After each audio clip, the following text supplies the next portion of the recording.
Pedras do caminho, vou apanhá-las todas. Um dia vou construir um castelo, disse Fernando Pessoa. Uma pedra pode ser um grande obstáculo, mas é também a estrutura da criação de um edifício no futuro. E de certa forma as barreiras, os obstáculos, os desafios são isso mesmo. São pedras estruturais que vão edificar o seu comportamento, a sua pessoa, que vão fazê-lo crescer, vão fazê-lo aprender e vão fazê-lo conhecer o mundo de uma forma mais real, mais objetiva. E a raiz dessas barreiras, desses obstáculos que são criados dentro de nós é o nosso medo. O medo de várias coisas. O medo de mudança, o medo do imprevisível, o medo da perda, o medo do ganho. Enfim, algo que devemos confrontar, algo que devemos aprender e algo que devemos tirar proveito de, em vez de servir como um bloqueio intransponível. E as barreiras acompanham todo o nosso processo evolutivo, acompanham toda a nossa vida, na verdade. Cada vida vai tendo os seus próprios desafios. E muitas vezes olhamos para os outros com uma certa inveja por eles estarem numa realidade diferente da nossa. Mas acredite que cada um tem as suas barreiras, cada um tem os seus problemas, os seus desafios e à sua própria maneira, cada uma dessas barreiras pode ser um tremendo bloqueador de comportamentos, pode ser um tremendo bloqueador de evolução. E nesta sexta aula do módulo 2 vamos falar sobre barreiras ao movimento.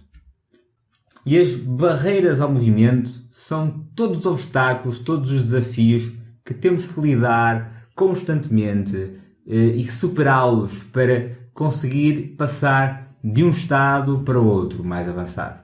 Para que consigamos sair da nossa situação presente e enquadrarmos numa situação futura diferente. Obstáculos que são criados a nível interno e obstáculos que são criados pelo ambiente a nível externo. As barreiras internas normalmente estão associadas muito aos nossos paradigmas e aos nossos condicionamentos. Também estão associados à genética e também conhecimento que temos do mundo. Claro que as nossas barreiras internas podem estar muito associadas à forma como gerimos as nossas necessidades básicas. Por exemplo, no caso de termos uma alimentação deficiente ou uma falha a nível de atividade física ou descanso, isto vai fazer com que a nossa energia decresça e assim vamos ter uma barreira interna ao movimento, vamos nos sentir cansados, vamos nos sentir deprimidos e o mesmo com as restantes necessidades que já falamos. A forma como também gerimos a nossa biorregulação, as nossas necessidades básicas, pode ou não ser uma barreira ao movimento. E depois temos as barreiras do ambiente, externas a nós. O ambiente que é complexo, é incerto, é mutável e que faz com que cada previsão tenha sempre uma baixa probabilidade de ocorrer exatamente da forma como prevemos. Vivemos num mundo em revolução, em transformação das plataformas básicas que o constituem e isso acaba por ser uma barreira, pois dificulta o nosso processo consciente de tomada de decisão assertiva. Temos mercados muito competitivos, pessoas cada vez mais inovadoras e gigantes monopólios que alienem toda a realidade. E este ambiente cria também uma forma de uma barreira de dispersão, uma dispersão de atenção, de uma necessidade de multitarefas, de uma falta de direção consistente, o excesso de informação que temos que filtrar. E temos que combater este estado de dispersão com o foco. Então já vimos este exemplo no módulo 1, mas é importante repetir. As barreiras, na sua maior parte das vezes, são barreiras que nós criamos interiores. São barreiras nutridas pelo medo, pela insegurança, pela falta de confiança, pela falta de ferramentas que nós achamos ter ao nosso dispor. Nós temos várias barreiras. Temos a barreira das atitudes, da forma como encaramos e como provemos as nossas predisposições mentais para agir de uma determinada forma. Temos as barreiras da carga social, de estar com as pessoas erradas ou com as pessoas que tendem a estagnar o movimento ou a atrasar a nossa progressão, as barreiras da nossa percepção de controle, se nos sentimos capacitados para realizar aquele comportamento. O que nós temos que fazer é subir o plano de consciência, aumentar a nossa consciência, expandi-la. E quando fazemos isso, uma barreira que numa perspectiva 2D é intransponível, como o caso desta figura, em que aqui o peão tem uma barreira na sua dimensão, então ele sente-se realmente incapaz de superá-la. Quando criamos uma barreira 2D a alguém que está num plano de consciência superior, ele vai achar o desafio, sem lógica. Por isso, a barreira que para este indivíduo é intransponível, para o indivíduo A é uma barreira intransponível, para o indivíduo B é apenas uma mera diversão. E isto é a tomada de conhecimento, isso é nós conhecermos como suplantar as nossas barreiras, como suplantar e superar os desafios e encará-los mesmo desta forma. Ver que muitas vezes as barreiras que nós temos são apenas ainda situações que estão na nossa dimensão. E o que nós temos que fazer é subir de dimensão, tomar consciência sobre aquele desafio e perceber como é que ele pode ser superado dentro das nossas capacidades e dentro daquilo que é possível de fazer. E por fim, para fechar esta aula de barreiras ao movimento, uma das grandes barreiras ao movimento é nós nos sentarmos na nossa zona de conforto, é atingir um determinado patamar e estagnar.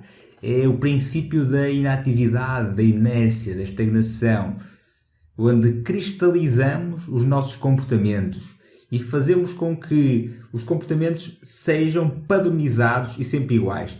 E depois esperamos que, a partir destes comportamentos iguais, a consequência ou os resultados sejam diferentes e ficamos frustrados quando não são. E este é um dos princípios da insanidade, que é fazer os mesmos comportamentos e esperar resultados diferentes. Ou seja, onde está é uma consequência do que fez. Onde estará vai ser uma consequência do que fará. Por isso tem que sair da sua zona de conforto e entrar numa zona de desafio. Uma zona onde a ação acontece. Uma zona em que vai ser desafiado, onde vai sentir que é necessário colocar esforço, mas sem esforçar. Não vai querer entrar numa zona para além do desafio, que é a zona de pânico, que também leva a um congelamento comportamental por estar muito fora da sua zona de desafio. Por isso vai ter que se manter nesta zona de desafio. E se anteriormente eu falei que vivemos num mundo incerto, num mundo mutável, onde diariamente há inovações fantásticas, há tecnologias disruptivas, por outro lado também vivemos num período de alta segurança, de alta estabilidade, com estruturas sociais sólidas, que nos servem de amparo a muitas más decisões que tomemos. E é preciso um grande esforço para alguém morrer à fome, por exemplo aqui em Portugal. E apesar de, infelizmente, a realidade não ser mundial, se pensarmos bem, hoje em dia, na maior parte dos países civilizados, é muito difícil alguém morrer à fome ou não ter cuidados médicos em situações urgentes. Então nós temos que relativizar o risco que corremos e traçar planos de contingência estruturados que nos permitam sair da nossa zona de conforto e desafiar-nos, lutar por aquilo que realmente acreditamos, seguir os nossos desejos, as nossas expectativas, sempre numa ótica sustentável, mas numa ótica também de nos sentirmos realizados, de seguir os nossos propósitos. E neste período da história único, há que ser criativo e assumir o risco, estudar o pior cenário e o melhor cenário e criar os planos de ação para reduzir os riscos e maximizar a probabilidade de sucesso. As barreiras definem as fronteiras de tudo aquilo que deixamos de fazer por estarmos bloqueados por esses obstáculos, por esses desafios. Elas são, por isso, um princípio de inatividade, de bloqueio, de estagnação, de uma incapacidade de mover, de uma incapacidade de superar e de transformar aquela oportunidade em algo que seja útil para si. E o processo de ultrapassar essas barreiras é um processo semelhante a tudo o resto. Primeiro, temos que identificar quais são as barreiras. Temos que identificar as origens dessas barreiras, para depois criar uma estratégia, um planeamento para superar, para suplantar essas barreiras. E à medida que vamos ultrapassando esses desafios, novos vão sendo criados. E nesse processo vamos tornando-nos mestres da vida, vamos ganhando maturidade. Lembre-se que pior que errar é não dar sequer a oportunidade de acertar. E uma das chaves mais para isso é ter em mente a sensação de pedir perdão pelos erros que faz, mas nunca permissão para viver.